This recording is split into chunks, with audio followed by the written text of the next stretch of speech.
Welcome to T-Smack, home of the T-Smack. May I take your order?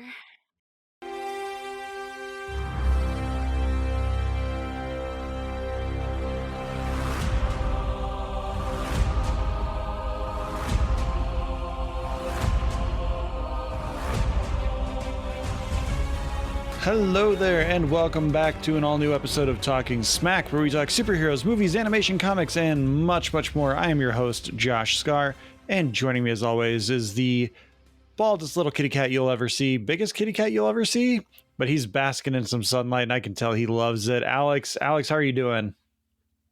I'm doing fantastic. Just a little bit anxious because I have the sunbeam, but I know it's going away. And even more important, if you're listening to this on drop day, you have about 57 hours to get to Cataclysm Games in McChesney Park so that you can see us live at 2 p.m. on Saturday the 17th. I'm getting the finishing touches put together for the presentation part of everything. Like we don't have slideshows or anything like that, but we're doing what we can to make sure you guys can hear us and that we look good. Getting excited, getting nervous. First live show that we've ever done. First live show thing I've done since I DJ'd weddings for like a year and a half. Excited, but nervous. Can't wait to get there and shake the nerves off and just start talking. And we are expanding it into an AMA, just so everyone knows. Mm-hmm. So if you don't necessarily want to throw out like, what if Rocket Raccoon versus Legolas or something like that? That's actually a pretty good one. I might save that. That's actually not bad, yeah. But if you want to know like our favorite sequel trilogy movie or favorite MCU movie, whatever you want to throw out there, least favorite comic book arc, we'll answer those questions for you. Right now, Alex and I are definitely going to be there. Unfortunately, not many others can make it. Becky is doing her best to try and get there. So maybe you'll get some extra shot of Becky energy on Saturday if things go her way. But Saturday, May 17th, we will be at Cataclysm Games doing a live recording starting at 2 p.m. We will be there to set up and chit chat beforehand, maybe a little while after. So yeah, please come hang out, chat with us, spend some time at probably the coolest store in Rockford you possibly never even heard of. If you're a nerd, you've probably heard of it. Yeah, we are putting the finishing touches on the dunk tank that we will be sitting on top of. So if you don't like the resolution of one of the fights, just pick up one of the baseballs, just chuck it, and we'll right into the splash tank. Listen, sometimes superheroes become friends. You have to be able to deal with it. Sometimes the fights don't end the way you want them to. You have to deal with it. Stan Lee always said, you want to know who wins in that fight? Ask the writer. That's actually a good one. So, Alex, I really have to mention before we go anywhere, we talked a little bit about I was going to call him Clint Barton, Jeremy Renner, and his season 2 lowball. I did see a couple of articles come out this week from reputable sources. I'm not going to name them because they're bigger sources that usually post like clickbait that I don't like talking about. So I'm not going to plug them, but they are reputable. And they pretty much confirmed that because Disney and Marvel were shifting away from their constant stream of movie universe characters having TV shows, and they're trying to like reshuffle things to make it less muddied. They basically had it on the books that they had to offer a season 2, and they just lowballed the entire thing. And so like Jeremy Renner wanting a payday for a character that he loves and enjoys and respects and has carried for over 10 years was like, what the fuck, man? And yeah, obviously Disney's kind of letting things a little bit out of the bag after that, where they were just like, we weren't going to do anything with a season 2 anyway. We just needed to make sure we did the offer because that's what was expected of us. And there was never a plan to do a season 2. They just had to make the offer. Yeah, that's so kind of them. They could have been forthright and been like, hey, listen, let's talk. And instead they went, let's make you walk. Who the hell knows? Maybe he doesn't even come back as Hawkeye anymore. I mean, at least we have renovations on Disney Plus to look forward to. That'll be canceled after one season because that relationship is now broken. Actually, it wasn't a bad show. I actually dug it. I watched it. He is very passionate about... he loves his stuff that's not acting. Yeah, he surprisingly, right? He's like, I'm an actor, but you know what I also am? A dude who likes turning buses into other things. He also loves making music. He made an app so everyone could keep up with all the stuff he's doing. Like, man knows how to work. He definitely seems like one of those Hollywood actors that if I saw in a bar, I would be comfortable buying him a drink, not instead of like, oh shit, he's got like 7 huge dudes around him, and I'm pretty sure that if I can like walked up to one of them and be like, could you have him sign this? I'd be carried out by the back of my scruff and tossed into the dumpster like an alley cat. Jeremy Renner seems like a cool dude. I really hope he feels the love when it comes, if and when he ever comes around for the Comic-Con circuits like some other guys have. Like I know Simu Liu has done it recently, but Jeremy Renner seems to be working a little more frequently than Simu Liu. Yeah. I just really hope they found a way to get him into Mission Impossible Final Reckoning. Even if it's him like coming out to reveal himself as the deity and he's trying to stab Tom Cruise and dies. I'm okay with it because at least he made an attempt on Tom Cruise's life. That would be great. It's like, you left me out of some movies, Tom. It's like, my name's Ethan. Best man in the world, Ethan Tom. Which we're only a few weeks away from that, too. I got to figure out how that's going to work because, like I said, my kids want to go see Lilo and Stitch, which is also releasing that day, and it's their last day of school. So it's like, I'll treat them to that. I don't know if Ricky's going to let me do 2 movies in one day. I'm not married to Sydney Sweeney like Justin is. She won't let me double dip on those showings. So I don't know what that Saturday is going to look like either. Well, especially when Mission Impossible Final Reckoning episode 28 or whatever is 2 hours and 51 minutes long. 3.5 hours of movie theater time plus drive time. Like it's a 4-hour experience essentially. Yep. I'm excited to see what it is. I will be there opening weekend, basking in the glory of it and going, dear God.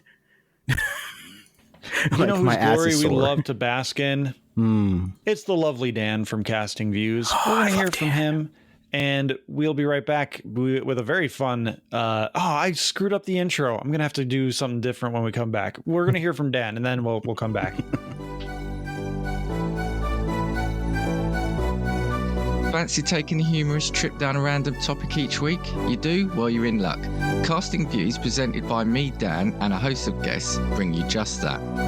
With topics from the world of entertainment, science, sport, and everyday life, there's bound to be a topic that's going to inform and amuse. Catch Casting Views every Sunday on all listening platforms now. I forgot to show you. I'm like one of like maybe 5 people that have this mug because Disney didn't manufacture a lot of them. Yeah. But I got this the last time I went to Disney World. It's my Hawkeye mug that they made with coinciding with the show. So I drank out of that today with in solidarity with Jeremy Renner. So I goofed. I totally forgot I had a plan to do another like little subtle intro to see if you would catch on.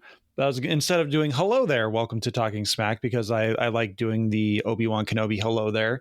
I was gonna do the hi there, hello, Ryan George from Pitch Meetings. I was gonna say, so you got a movie for me? Yep. Yes, sir, I do. First and foremost, yes, this episode is called Talking Pitch Meetings. No, disclaimer, we are not reviewing or talking about Ryan George's Pitch Meetings channel with Screen Rant. No, unfortunately, we do not have Ryan George with us this week. What we're doing this week is Alex and I, we have dreams, we have ideas. We would love to sit down in front of an executive and pitch something that we're passionate about, that we think could work really well. And that's what we're doing today is you, the listener, are our executive. You're here to listen to what we would pitch if we had the opportunity to produce, showrun, whatever we bring to the table here, whatever show or property we bring or new idea. Alex is a DM. Maybe he created something. I'm not that creative, so I definitely didn't. I'm in the adaptation crowd, but that's the idea of what we're doing here today is we are bringing ideas that we would love to see and how we would love to see them adapted. And as a fun side, we are all, or at least I'm bringing dreamcasting to the situation room here.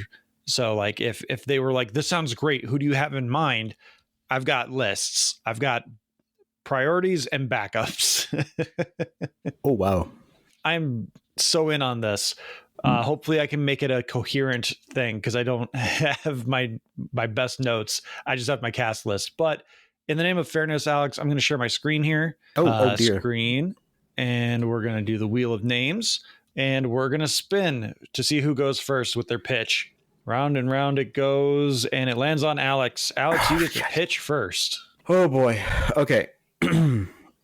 So my pitch meeting is going to be what I'm assuming, which, by the way, random side tangent, we could get a lot of views or listens if we did a reacts channel to just the Ryan George pitch meetings and we went episode by episode.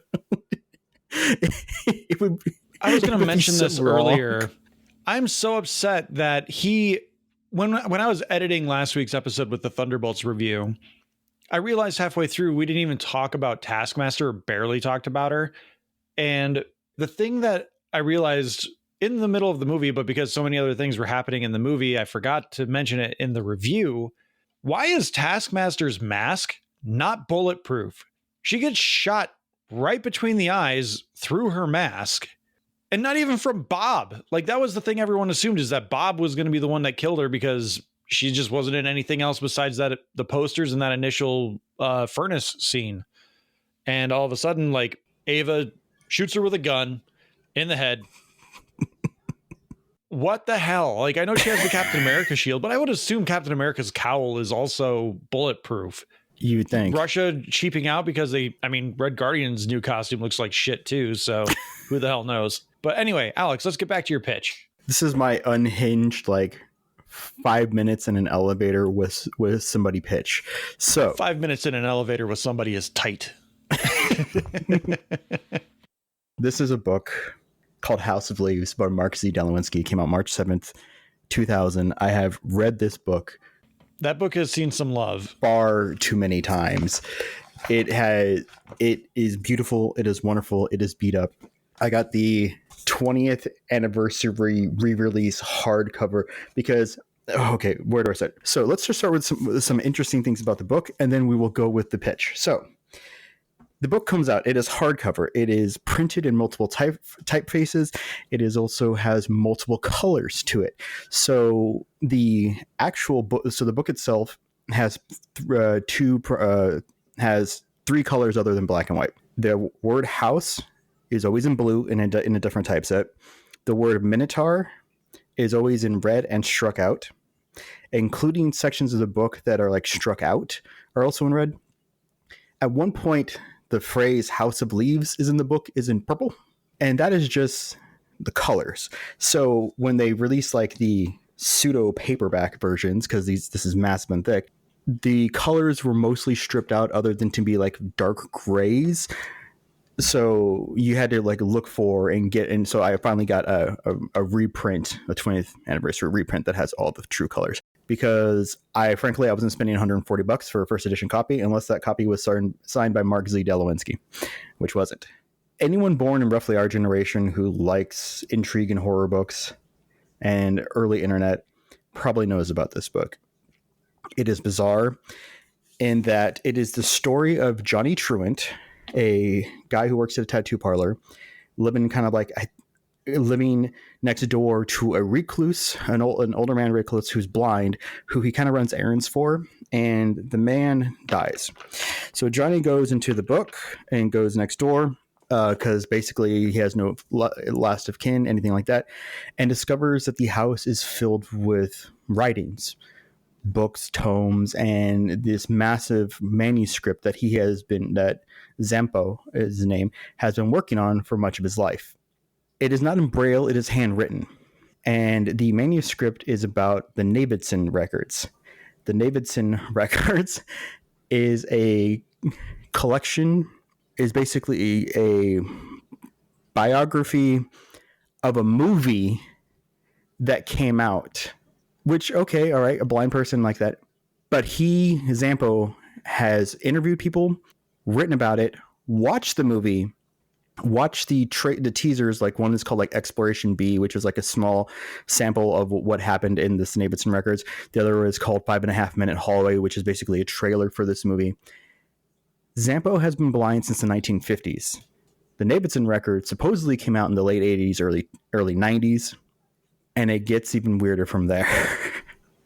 So as Johnny begins going through this and basically compiling this manuscript together from everything that is in Zampo's apartment, he of course notices the oddity that how did a blind man watch all this stuff? Because Zampo has very detailed records about his observations while watching it. Who are these people? And then he's finding notes from like Stephen King and he has like news reports from Dan Rather. He has like different authors who have described watching it. Different filmmakers have notations about having seen the movie in the records. He has interviews with people who have met the people who are about the Navidson record, were part of it or have seen it. None of this is real as far as Johnny Truant can confirm, because it's, because the book came out in 2000, and so it's very early pre-internet. So he is, while he's going through this record to find this mythical movie that does or does not exist, is driving around, having his life fall apart. And the reason why his life is falling apart is because the deeper he's getting into this mystery of whether this book exists, the book exists, or whether this movie exists, it's about the movie. The Navidson record is about Will Navidson and Karen Green and their two children. Will Navidson is like a war photographer who's been overseas a lot. Karen Green is a model who is kind of pseudo-retired, and they buy this house away from the city in the countryside to basically rebuild their life together. And everything seems idyllic at first until they begin to notice oddities. Like at one point, like a piece of furniture is against the wall, something falls behind it, and they find a gap of like 6 inches. And he's like, that's kind of weird. And then they start noticing other weird things about the house, and Navidson starts laying down measuring tape, looking at the property records, and the house is larger on the inside than it should be, to which eventually they find a door that goes to the outside, but when you open it, there's a hallway. And then the hallway is just like a small like closet at first. Sorry, it's like a small closet, then it's a large closet, then it's a hallway, then it's a hallway with doors, and then it's a hallway that extends. And that's where the quote unquote teaser trailer 5.5 minute hallway comes from. Is at one point he decides to walk the hallway, and it's over 5.5 minutes long before he gets too scared and he runs back. And the way they describe it is very cinematic. And even Zampo talks about how hard it would be to fake this, like with the technology at the time, because like they have the camera like on him, but it backs up, and then it like shows the outside of the house and shows the back of the inside of the house, and he enters it, and then the camera comes like follow the camera person, who I believe is his brother Tom, who's his fraternal brother, comes to like, because he's a handyman helping him fix up stuff around the house. They start recording, and Will Navidson's passion now becomes the house and what is wrong with my house. And so they're talking about like trick photography and how could this work, how would they have built the set, and all the things that Zampo researched about how would, he doesn't see any obvious edits, CGI isn't really ready for it at the time, all this stuff. And so you have the dual storytelling of Johnny Truant's life starting to fall apart because he's now becoming obsessed, and as his obsession grows about trying to figure out is this a real movie, who is Zampo, is this something that actually happened, he starts giving up parts of his life in the mania that overtakes him to looking into this. Part of the reason why the book may not work quite as well visually as a film is because as you're reading through the book and there are sections where he starts descending, Navidson and the others begin exploring and start going down hallways. You have these weird typefaces where like they will show like tight little formations, a few words per page, but also there's sections where as he's going down a staircase, that's a spiral staircase, you actually have to rotate the book to read it because it is written in a spiral. I still think if you have a good cinematographer, that could work really well. I have somebody in mind. So there's also other oddities where like, because Zampo was writing this himself, and he sometimes was writing notes on scrap pieces of paper.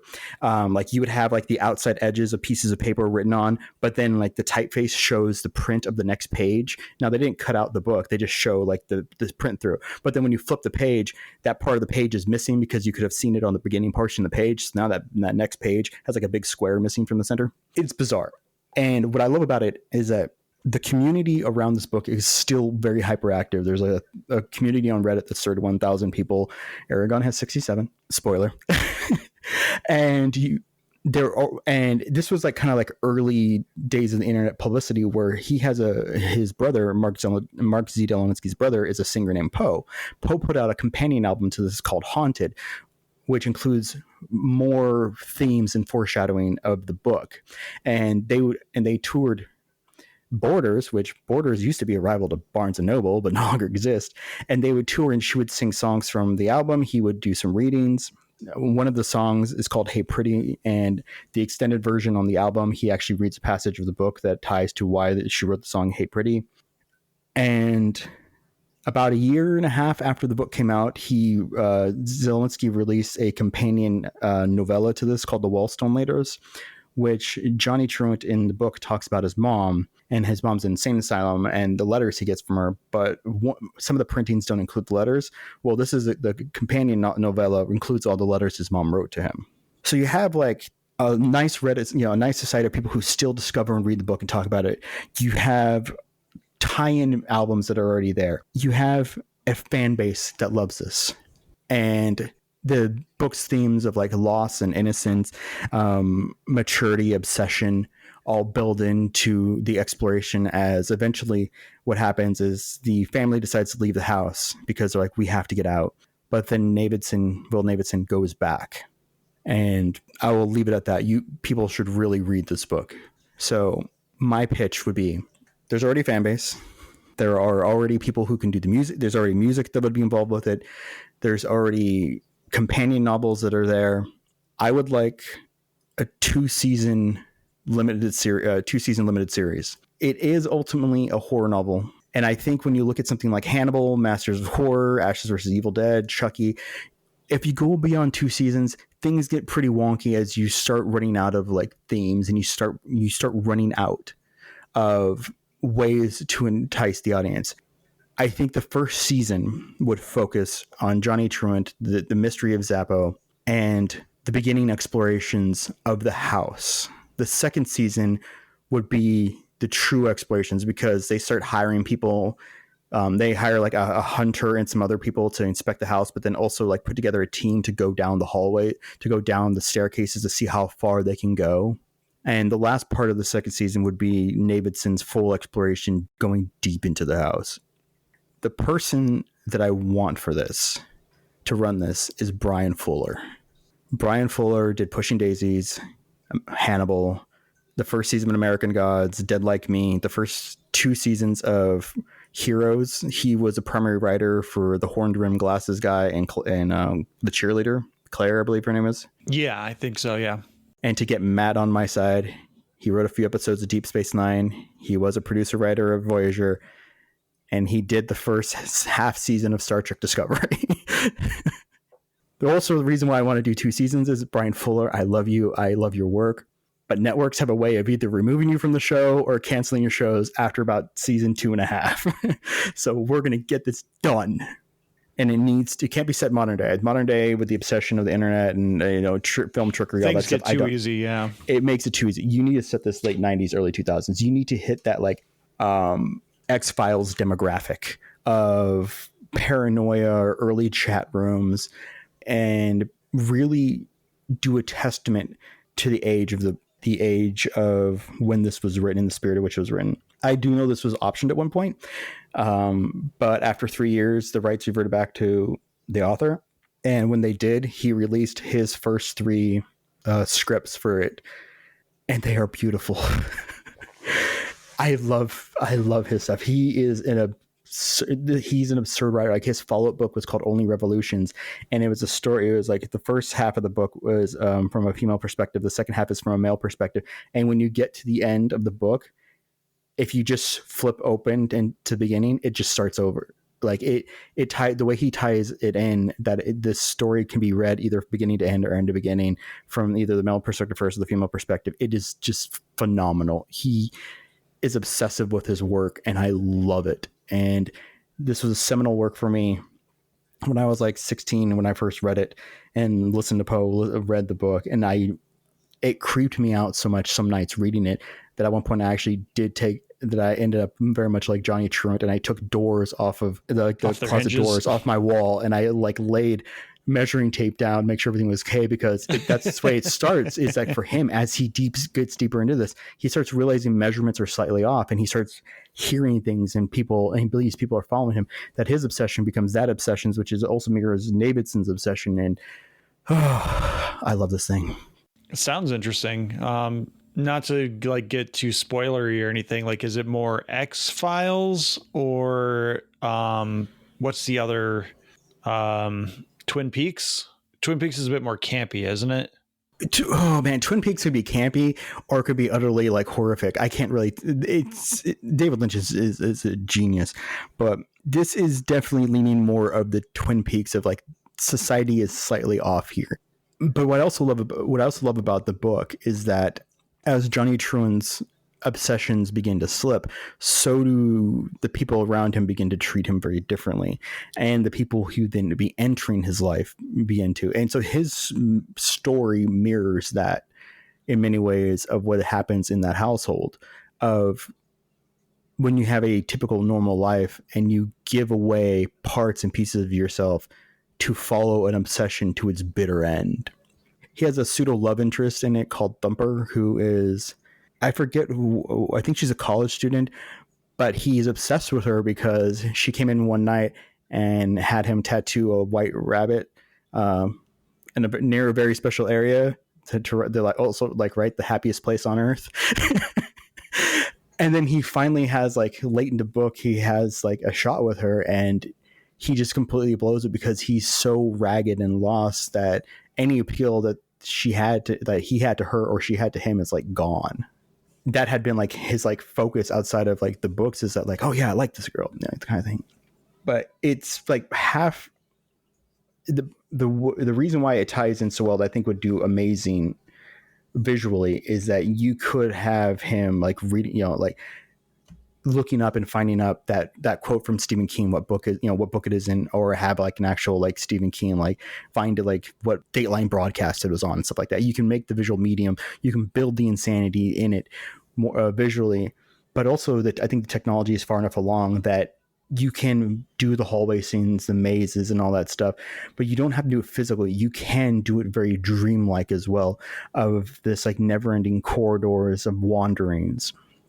I think with a strong, visually minded director, showrunner like Brian Fuller, especially when you take his work from like Hannibal or American Gods, they understand that the balance that is needed to represent something in the visual medium, but also not to go too CGI heavy. And you can just have bizarreness on screen that isn't like 6,000 things, suns exploding in the background or something. There's just, you can have a beauty to your macabre. Mm-hmm. Well said. I have no idea what a cast would be, man. You don't picture anyone in there? If it was the early 2000s, you would have something like The Trick was something like that as well, which this is a Mr. Sunday Movies thing, which I totally buy into, is if you're doing a period piece, even if it is like the year 2000, the iPhone hasn't been invented yet. I don't even think iPods were a thing in 2000. Like, I think those started coming out in like 2002, 2003, somewhere in there. But you have to find someone who is like, they don't know what an iPhone could be. Yes, I agree with that. I think Matthew Lillard would have been like a good Johnny Truant back in the day, but he's not right for it now, obviously, because you need someone who's like 20s, 30s for like, you know, a guy who just works at a tattoo parlor. You could probably get a Bill Skarsgård. Someone like Bill Skarsgård would probably work, and you would want somebody. He would bring something to that too, because like the dude's in some bad properties, but he's usually not the reason it's bad. He's never the reason. No, you would want probably somebody like maybe Cara Delevingne for Karen Green, somebody who had probably been a model that is like transitioning into another period of work or something like that. William Davidson, you have to have somebody who looks like they actually spend their life like outside, who is like that bizarre passion of they want to be a photographer that is obsessing over something new. I don't know. It's just, it would be like, you have to nail Johnny Truant's casting. Jack Quaid, would he fit that role pretty well? Oh. Ooh, no. Our guy, Lewis Pullman. Why not? Bob. We need Bob. Bob Truant.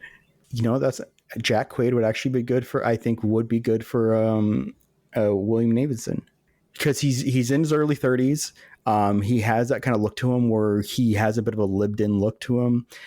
He's got that like lankiness about him that like I spend a little too much time like working on things other than myself. You know, he kind of has that kind of like he dangliness of like, you know, like he look jacked. Nothing against you, dude. But you know, he's lanky. Yeah, he's got that lanky, nice build to him.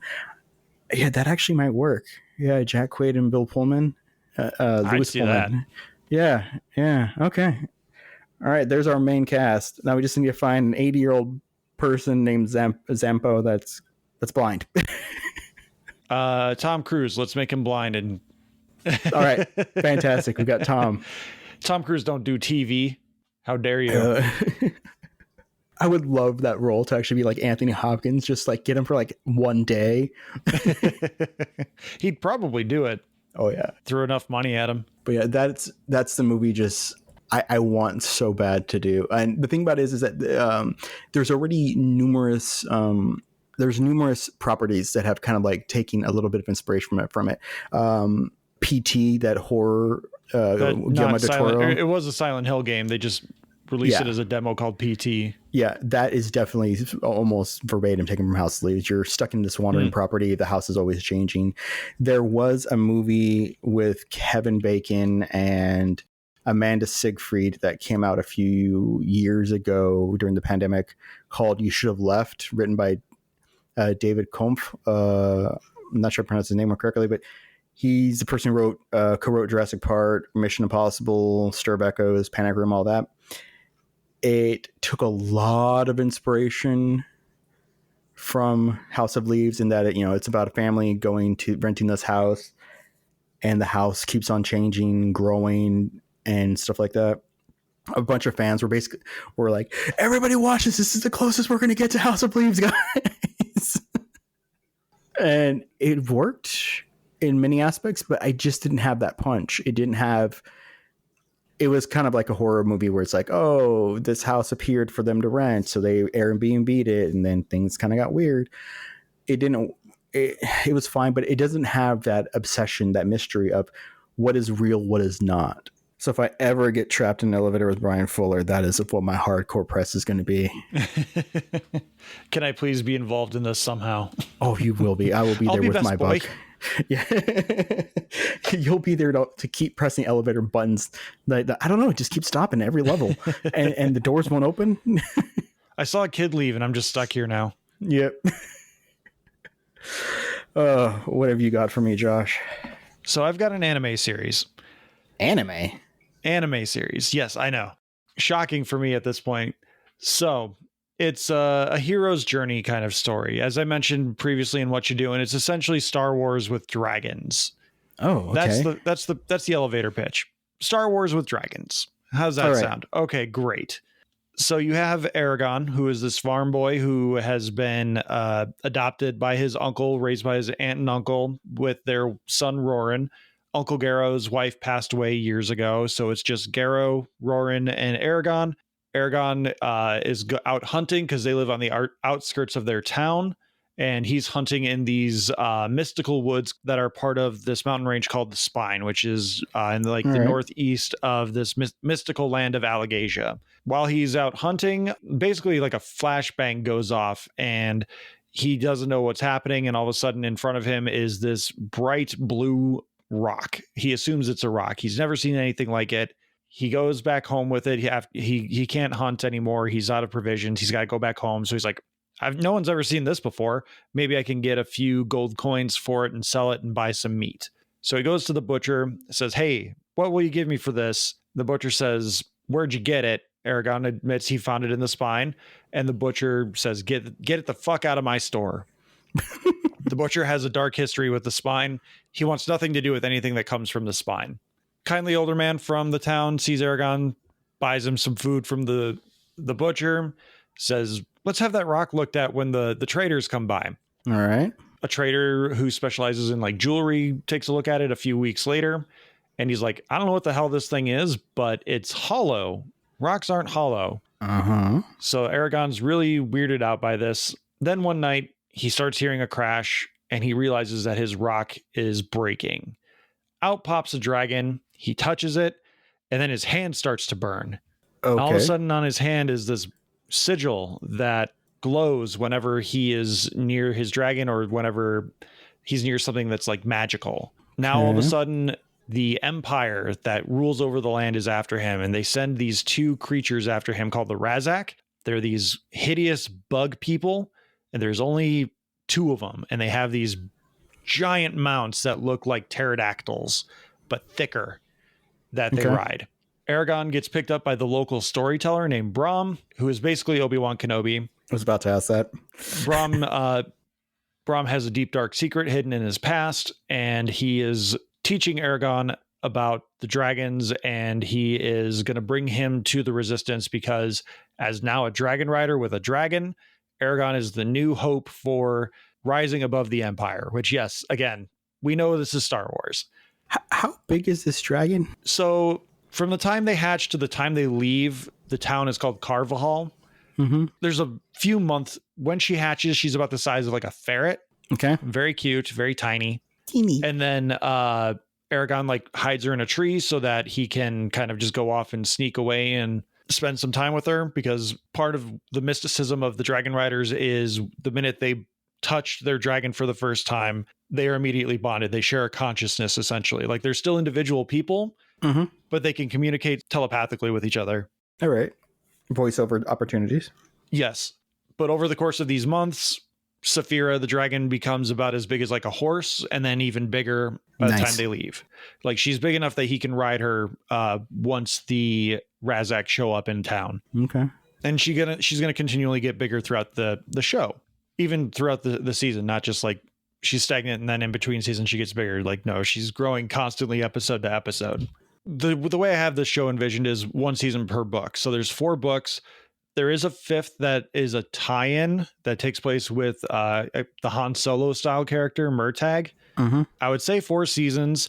And then you do the opening chapter to the Murtagh book is like a litmus test to be like, will people watch a Murtagh show? Oh, okay. Spin-offs. Got it. Yep. So you have season 1, Aragon, season 2, Eldest, which is the Empire Strikes Back. Then it gets a little murky because book 3, Brissinger, that one could be merged into the 4th book because a lot of it is just setting the stage for the finale. Mm-hmm. But it is very important, which I think is why anime works for this, because anime allows you to do a slow burn. If you're doing Netflix, if you're doing live action, if you're doing anything that's not anime anymore, like people want it now. So I think anime viewers are more inclined to be a little more patient with their viewing habits. If you have characters who are interesting enough, fun enough, lovable enough, they'll stick around, which that's true for any TV show or movie. Like if you have good characters, people will stick around. But I think anime works for this show or this property because of how technologically advanced some of these things will need to be. Like there's dragon fights, there's fire, there's magic, there's levitating, there's teleportation, there's psychological battles happening. There's a lot of stuff that happens here. So doing something in live action means you're going to have really bad budget restraints and things are going to look bad at certain points. Mm. Whereas if you do anime, you have things that would look silly in live action, but you can animate it in a way that is still visually really interesting. Like there's we'll say a class of people, a race of people in Allegasia called Urgles, who are humanoid minotaur kind of guys, but they can grow up to like 8 feet tall if they are what is called a cull. It's just a random genetic mutation where these guys just get huge. They get giant horns. They have like jagged teeth, yellow eyes, but when they're kids, other than their horns, they look pretty human. Okay. So the whole crux of the show is obviously like, how does this one rider and their resistance come up and beat this emperor who has been ruling over the land for 100 years, building power, creating power, which they don't even know how he's gaining more power, because one of the things that is part of the mystery of the emperor's power is the fact that if you use magic, it drains part of your energy. But so like if I had a coin in my hand and I wanted to flip the coin, and I wanted to use magic to do it, I would feel like that little bit of drain from the effort of magic is the same as it would take to flip a coin. Yeah, But makes if I sense. wanted to like have a stump ripped out of the ground, I could say a spell to get that stump ripped out. But again, whatever effort it would have taken me to rip that stump out of the ground, I would feel that. And there are certain spells that can kill you if you don't phrase it properly. Interesting. Okay. So you have to be very specific with what you want to do with your spells. And the only way you can cast spells also is if you have an affinity for magic and you know the ancient language, which is essentially the language of the elves. I think that's one thing that Christopher Paolini he wrote this book when he was like 15 years old. He didn't go the Tolkien route and completely create a new language. So whenever they say he has like a few words, like Brissinger is one, which means fire. But overall, like whenever they speak the ancient language, he just says, or he writes, and they spoke the words of the ancient language, and through the ancient language, they said to do the thing. And like he doesn't like list out the name of the spell. There's caveats to it because like you can't do a wordless spell. Because your mind can wander, because again, spells have to be specific. So if you said, I want this water to flow west, but if you say it in your head and you're like, I want this water to flow, hey, look at that butterfly, then the water is going to go a different direction, like splash that butterfly or something. And again, that's actually kind of smart. Yeah. So like there's a lot of stuff that is really good base work. I think there is some stuff that needs a little bit of updating. One of them being that Aragon has a mystery about who his biological father is, because this is set in a medieval fantasy kind of place. You not knowing who your sire is and not knowing who your father is kind of devastating, because you don't know where you came from. You don't know what you are owed, where you sit in the world. And is it the bad guy? In the second book, he finds out that the bad guy is his father. I knew it. Called it. Called it.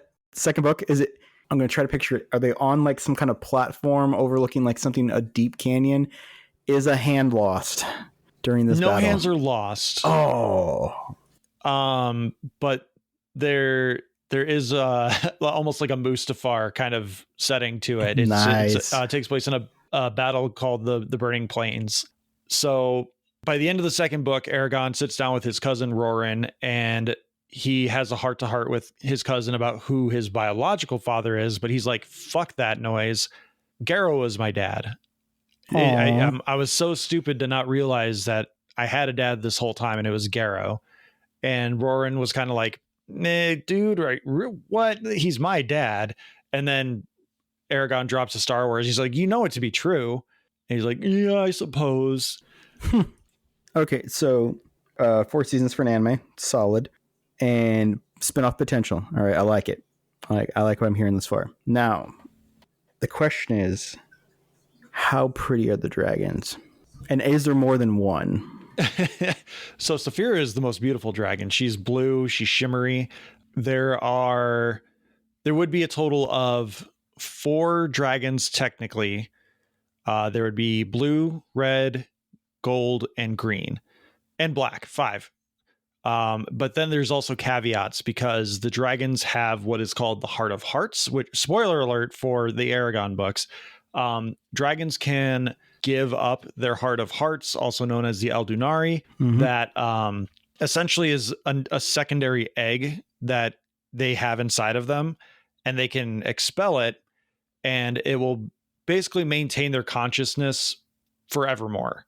But they no longer have like a physical form. It's basically just their consciousness for however long until they request to be released, or until they go insane. Like that's pretty much, they can either be fine or they're going to go insane because they have no other senses, and they don't know what to do with themselves. They're just stuck in blackness and waiting for someone to talk to them. Which part of the caveat of that is also they have to be able to communicate telepathically with the person. It's not like they can just emit sound. It's all a telepathic connection. So they have to be able to communicate with them telepathically. But I want Studio Mir behind the animation of this. Studio Mir, most people should know as the studio that did the animation for The Legend of Korra and Voltron Legendary Defender.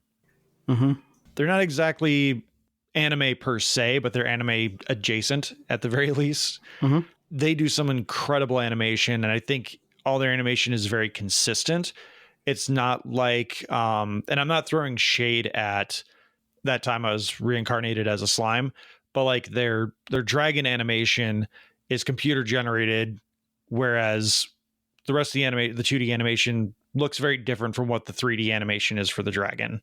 And that's a little jarring, and I don't like that. I like the more consistent palette that Legend of Korra, Avatar had, or not Avatar, Voltron had. So that's kind of where I want to stick with that with animation or anime. I don't know what the studio is behind that time I was reincarnated as a slime, but that's another studio that I think could handle something like this. Again, very consistent, but I don't want any 3D modeling. Yeah, I get that. Every once in a while, like, I mean, a lot of Voltron anime did that too. Yeah. Where they would try to blur the lines between 2D and 3D animation, but I would need to see like tech demos of how they would do it with the dragons. Yeah. With Voltron, I think it worked because the robots obscured the paladins. So there's no like 2D on 3D, or there's no like converting the 2D character to 3D and it looks wonky. I think overall, like the way they did it in Voltron worked really well. I just don't want that with my dragons. I want it consistent and I want it done right. Sometimes the 3D it just fits right within and you don't notice it. But other times I'm like, why was that a creative choice? Just to go, we have like quote unquote traditional hand drawn, and all of a sudden there's now this blue orb in the same frame as them, and it's obviously not there. And then for my showrunner, if I'm not allowed to be the showrunner, I want Joaquim Dos Santos, who was an animator on Avatar and Legend of Korra, and he was one of the co-directors for Across the Spider-Verse, the Miles Morales sequel. He has a great track record of quality and consistency. So I think he's a guy that would do really well as a showrunner for something like this. And it would be a little bit different from what he's done in the past. I think it's a little bit Avatar. Like the way I envision this show is it does have a lot of Avatar inspirations, as well as obviously Star Wars and other sci-fi or fantasy epics like Lord of the Rings. So now the fun part, I do have a dream cast. So I have a list of 14. I have a list of 14 characters that are prominent. Yes, there are 14 characters that are very prominent throughout the story. Okay. And I have their voices just in my head very well. So Aragon, my first choice is Jeremy Shadow, who is the voice of Lance from Voltron. Okay. He was also Finn in Adventure Time. The other voice actor I have for Aragon, he's like 16, 18, somewhere in there. So like someone who can portray young, but still have that ability to mature with the voice. The other voice actor I have in mind again for Aragon is Johnny Young Bosch, who most people would know as Adam, the second Black Power Ranger from Mighty Morphin. Okay. He's also Artemis and Sailor Moon, and he's had a huge career in anime. I know he's done like Danganronpa and Bleach. I think he's done Blaze Blue. He's everywhere in anime. He's done a whole bunch of voice acting. For Saphira, I'm going a little high tier and a little out of my normal comfort zone here, but I think she would do a really good job. Is Kelly Marie Tran. I think she would be an amazing telepathic voice for Saphira. The audiobooks, the guy who does the narration, he basically just conveys all the dragons as talking a little like this. Aragon, what's for dinner? Just stuff like that. Yeah. It's not exactly groundbreaking for a dragon. Like I understand the idea, but with it being a telepathic voice, I think the one thing the Aragon movie did actually do really well was casting Rachel Weisz as the voice of Saphira. But if I can't get why the hell did I? Oh no, Kelly Marie Tran. I'm looking at the wrong column. Kelly Marie Tran, who was Rose Tico and Raya in Raya and the Last Dragon. She's my first choice because I think she is a really good actress. And if you've seen Raya and the Last Dragon, especially, you hear what she can do just in the voice acting booth, not just on camera. If I can't get Kelly Marie Tran, I am going to stick with someone who is very well versed in dubbing and anime as well as other things. I'm going with another Power Rangers alum, and that is Barbara Goodson, who is the voice of Rita Repulsa. Partially because I like the idea of putting her in a heroine role. Okay. And I like the idea of a dragon who breathes fire having the voice of a smoker mom. I like it. So next up is Arya, who is the elf love interest of the story. It's not like a will they, won't they. It's more like Aragon is pining after her and she keeps shutting him down because she's 100 years old. She was born literally at the time when the Empire rose to power. My first choice for Arya is Kimberly Brooks. She is Allura in Voltron Legendary Defender. She's also Ashley Williams in Mass Effect. She has a wonderful range in her voice acting talent. Most voice actors do. But Arya is described as someone who has like a sing-songy voice. Like she sounds like she's almost on the verge of singing when she's talking. Aww. And Kimberly Brooks' Allura is very similar to that. And she does a pretty convincing British accent. And I think that's important because one of the things I want to do is differentiate the races based on like the accent that they have. So like the Aragon story is very Norwegian inspired. So like lots of Thor sons and one of the cities where the elves live, or like the region where the elves live, is called Dueldenvarden, which is like the most Norwegian thing I've ever heard. And whenever I read it, I cannot not read it as Dueldenvarden. See, my mind would get tripped up in all this, and the entire passage in that area would just be in that voice. And then we had Mordenson and Don't Daughter. And then we had Aragon. Yes. And we saw ice. No, thankfully, like it's just that one region that hits it for me. Duveldenvarden. But yeah, Kimberly Brooks, like the elves, I think would be like the British voice sounding people because they're very elegant. And as Americans, we view British accents as very elegant. And then like the dwarfs would be more Norwegian, more gruff and like Thorfinn in Ghosts. Yeah. Kind of more in that area. But again, if I can't get Kimberly Brooks, I would go with Seychelle Gabriel. Seychelle Gabriel, I'm sorry. She is Asami Soto, who again, Legend of Korra, and also the live action Avatar movie. She was Princess Yue. Okay. She is a very good voice actress, and I think if she can get a good British dialect in there. Another part of Arya is she's very monotone. Like you never know where she's at. Like she's just very even keeled. So I think Seychelle does a really good job with that too. And then when she needs to, she can amp up that acting. Then for season 1, we have Brahm, who is the Obi-Wan Kenobi character. I have J.K. Simmons. You know who that is. I don't have to go any deeper into that. If I can't get J.K. Simmons, I want Mark Hamill because this is already Star Wars with dragons. Why not just have Mark Hamill come in and be the Obi-Wan? Murtagh, the Han Solo kind of guy. I want Josh Keaton, probably most well known as Peter Parker's Spider-Man from Spectacular Spider-Man. He was also Soda in AKA the Chair in Suzume. Also Shiro in Voltron. Roran, Aragon's cousin, my first choice. I'm just doing a big Voltron reunion for a lot of these. I have Tyler Labine, who was Hunk in Voltron Legendary Defender, but he was also Dale in Tucker and Dale versus Evil. Oh, I forgot Murtagh. If I can't get Josh Keaton as Murtagh, I want Jerry Jewell, who is Kyo in Fruits Basket. He's also Moblit Burner in Attack on Titan. So then Roran, Tyler Labine is my first choice. Otherwise, I want David Faustino, who played Mako in The Legend of Korra.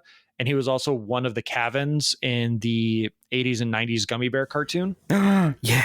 Then there's a dwarf, Auric. I want Phil Lamar, which anyone who knows voice actors knows Phil Lamar. Yeah. He was Green Lantern John Stewart in Justice League Unlimited. He's also Hermes Conrad in Futurama, plus however many other Futurama characters and everything. He was Static Shock. He's just a guy that if you've seen something, he's probably done some voice work in it. If I can't get Phil Lamar, I want Steve Bloom. He was Spike in Cowboy Bebop, Zeb in Star Wars Rebels. He's in everything. He's another guy that you would know the voice if you heard it. He's also in Legend of Korra. Angela the Herbalist is fun. She's just this quirky, magician who, she's not quite a magician. She doesn't like using magic. She likes using her wits and her wiles, but she will use magic if she has to. But she's just out there. She's been around for a long time, and she hangs out with cats, and she likes speaking in riddles. She's almost the Yoda type, but she's not quite that far into the Dragon Rider lore. She just her thing is she likes to go where interesting things happen, and she just happens to know where those are happening. Okay.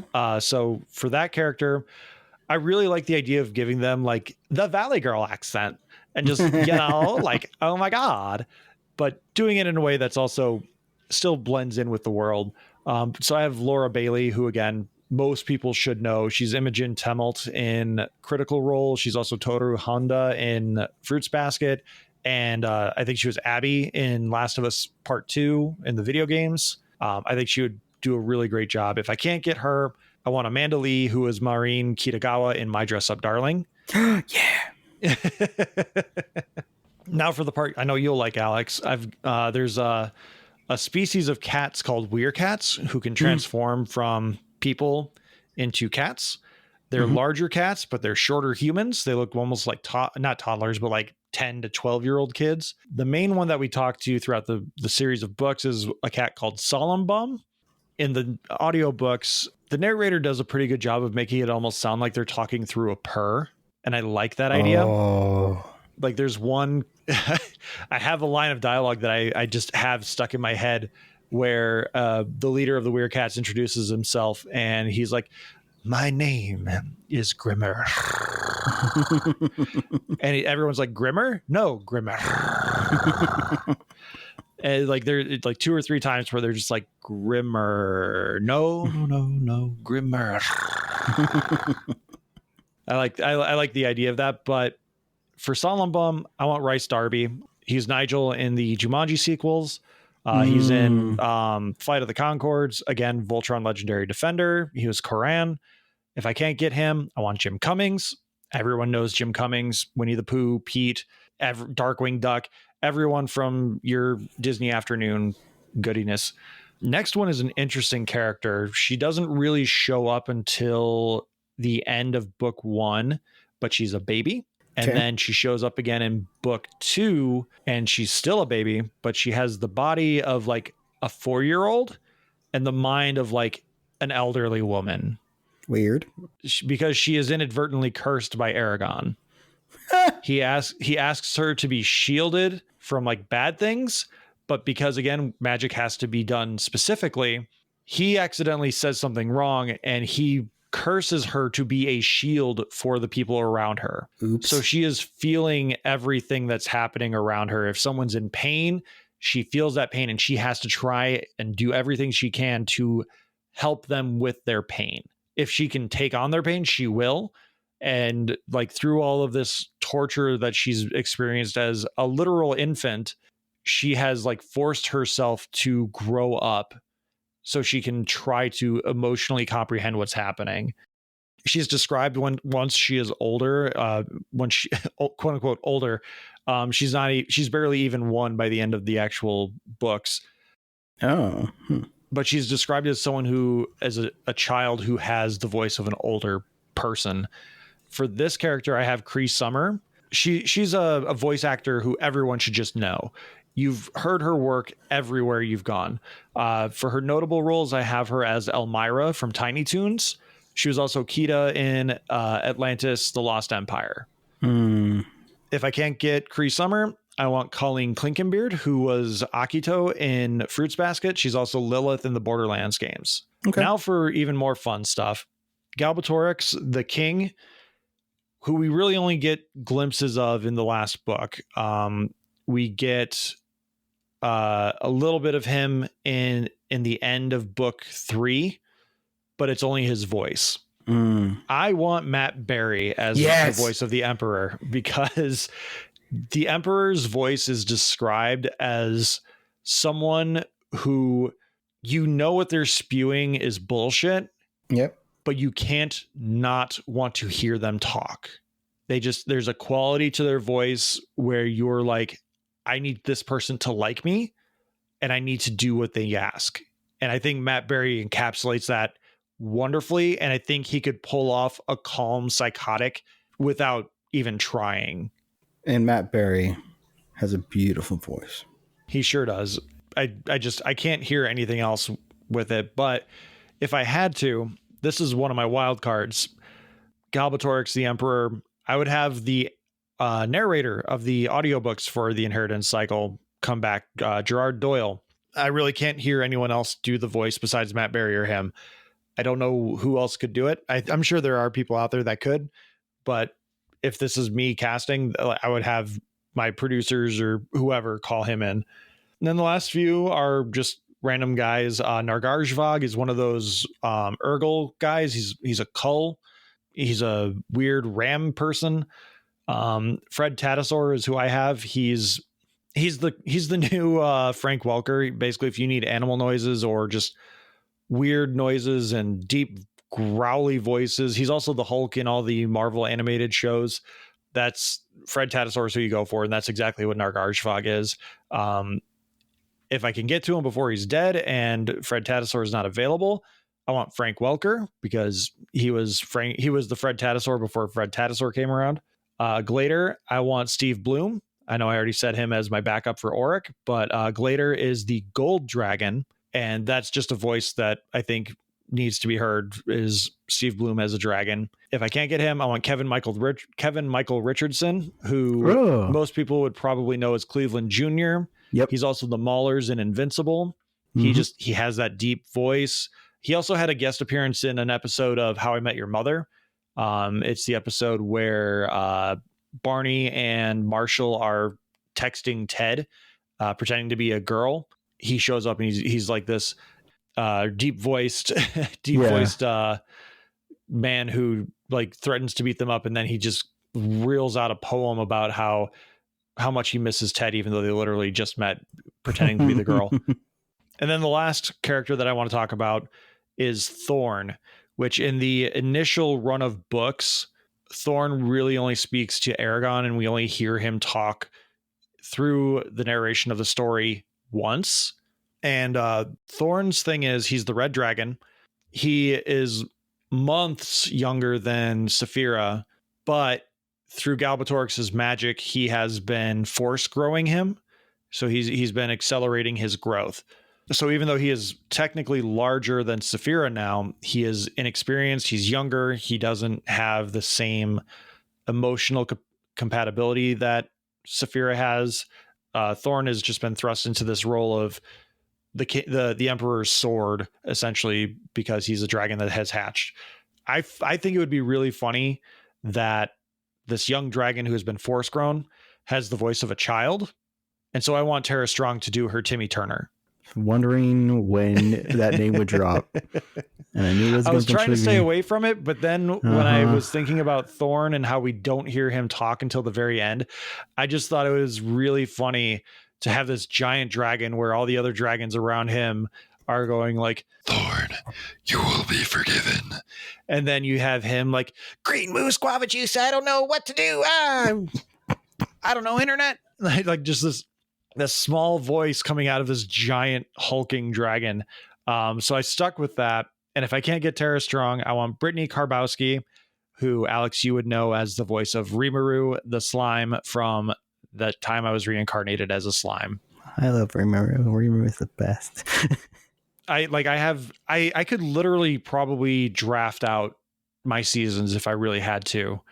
I'm like that deep and invested into this, but I'll save that for another time because the only things I have available to me are open source items that I don't need Microsoft or Google just being like, hey, Warner Brothers, Disney, look what we found. You want to do this? And like just steal my shit. Clippy pops up. Hey, are you working on a script? Want us to sell it for you? Yeah, Disney's working on a live action show, but I think this would work better as an animated. I understand the allure of live action. That's why Ahsoka was live action. That's why they translated her eventually into live action.